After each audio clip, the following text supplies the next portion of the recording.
राम राम सा। आप सबका मेरे YouTube चैनल में बहुत बहुत स्वागत है सा।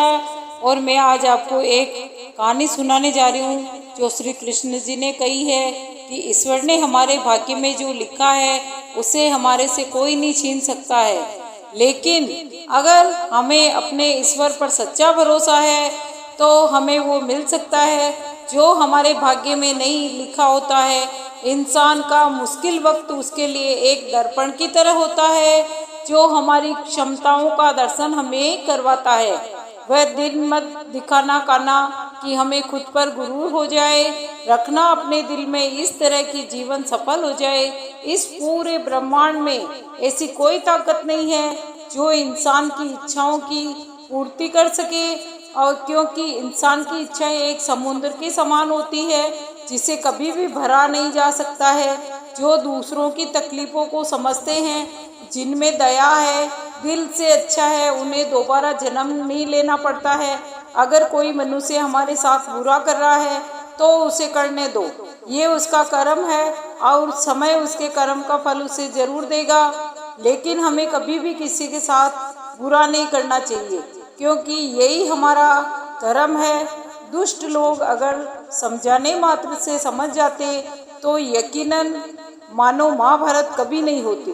श्री कृष्ण कभी भी हमारा हाल नहीं पूछते, पर वो हमारी सब खबर रखते हैं। श्री कृष्ण अपने सच्चे भक्तों पे हर घड़ी नजर रखते हैं। जो हुआ वह अच्छा हुआ, जो होगा वह भी अच्छा होगा, और जो आज हो रहा है वो भी अच्छा हो रहा है।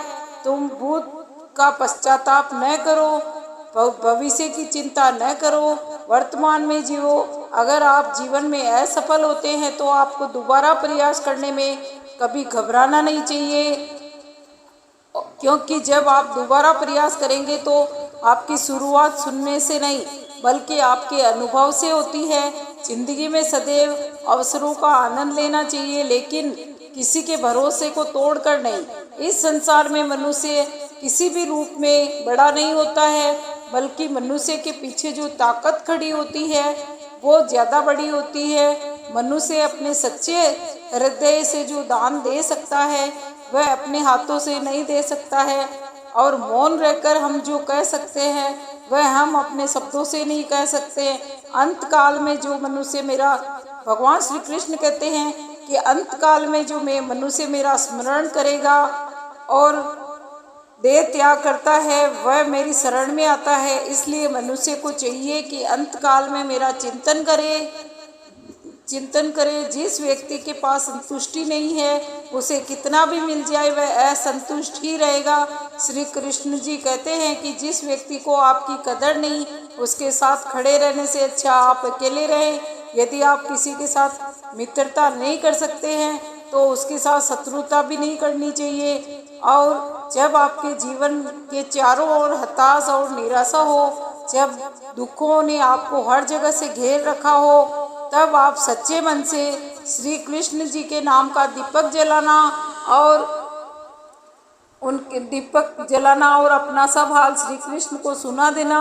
श्री कृष्ण स्वयं आपके सब दुख हर लेंगे और तुम उनके लिए शोक करते हो जो शोक करने के योग्य नहीं है। बुद्धिमान व्यक्ति ना जीवित और ना मृत व्यक्ति के लिए शोक करते हैं। मनुष्य का जीवन केवल उसके कर्मों पर चलता है। जैसा कर्म होता है वैसा उसका जीवन होता है। क्रोध की अवस्था में भ्रम जन्म लेता है। भ्रम बुद्धि को नष्ट कर देता है। बुद्धि के नष्ट होते ही व्यक्ति का पतन हो जाता है। और प्यार और तकदीर कभी साथ नहीं चलते, क्योंकि जो तकदीर में होते हैं उनसे कभी प्यार नहीं होता है। जिससे हमें प्यार हो जाता है वह हमारी तकदीर में नहीं होता है। खाली हाथ आए थे खाली हाथ वापस चले जाएंगे, और जो आज तुम्हारा है वह कल किसी और का था और परसों किसी और का होगा।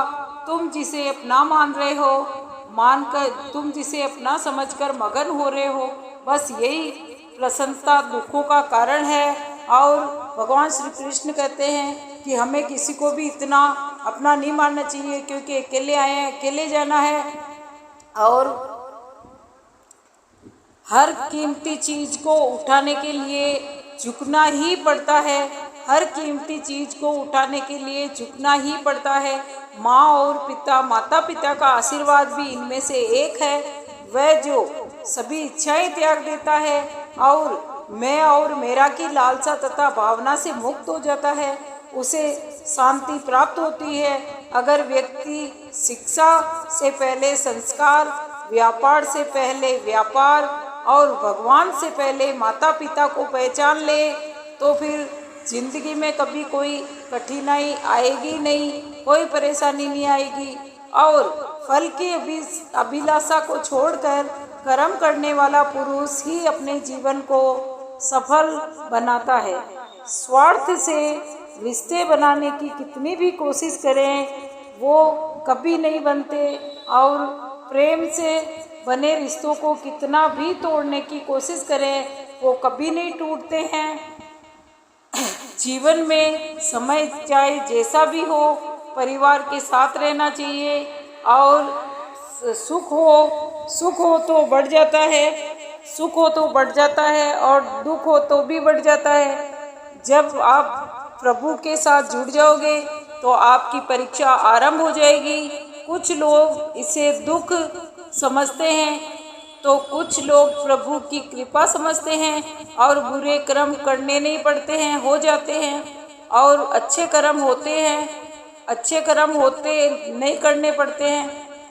अहंकार मत कर किसी का, कोई भी चीज अहंकार मत करो किसी भी चीज़ का। किसी को कुछ देते हो तो उसके अपना अहंकार नहीं करना चाहिए। क्या पता तू दे रहा है या पिछले जन्म का कर्जा चुका रहा है। प्रेम और आस्था दोनों पर किसी का जोर नहीं है। ये मन जहाँ लग जाए वहीं ईश्वर नजर आता है। जीवन में आधे दुख इस कारण जन्म लेते हैं क्योंकि हमारी आशाएं बहुत बड़ी होती है। और इन आशाओं का त्याग करके देखो, जीवन में सुख ही सुख है। राधा कृष्ण का मिलना बस एक बहाना था, दुनिया को प्यार का सही मतलब समझाना था। और राधा ने श्री कृष्ण से पूछा कि प्यार का असली मतलब क्या है, तो श्री कृष्ण ने हंसकर कहा कि जहाँ मतलब होता है वहाँ प्यार नहीं होता है। जीवन ना तो भविष्य में है और ना ही अतीत में है, जीवन तो बस इस पल में है। केवल इस पल में प्रेम एक ऐसा अनुभव है जो मनुष्य को कभी परास्त नहीं होने देता है। और घृणा एक ऐसा अनुभव है जो मनुष्य को कभी जीतने नहीं देता है। लोग कहते हैं कि अपनों के आगे झुक जाना चाहिए, किंतु सच बात यह है कि जो अपने होते हैं वह कभी झुकने नहीं देते।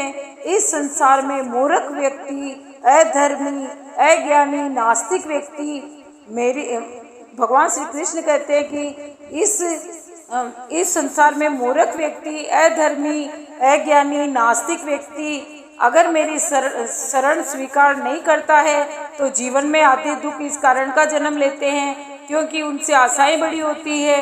इन आशाओं का त्याग करके देखो, जीवन में सुख ही सुख है।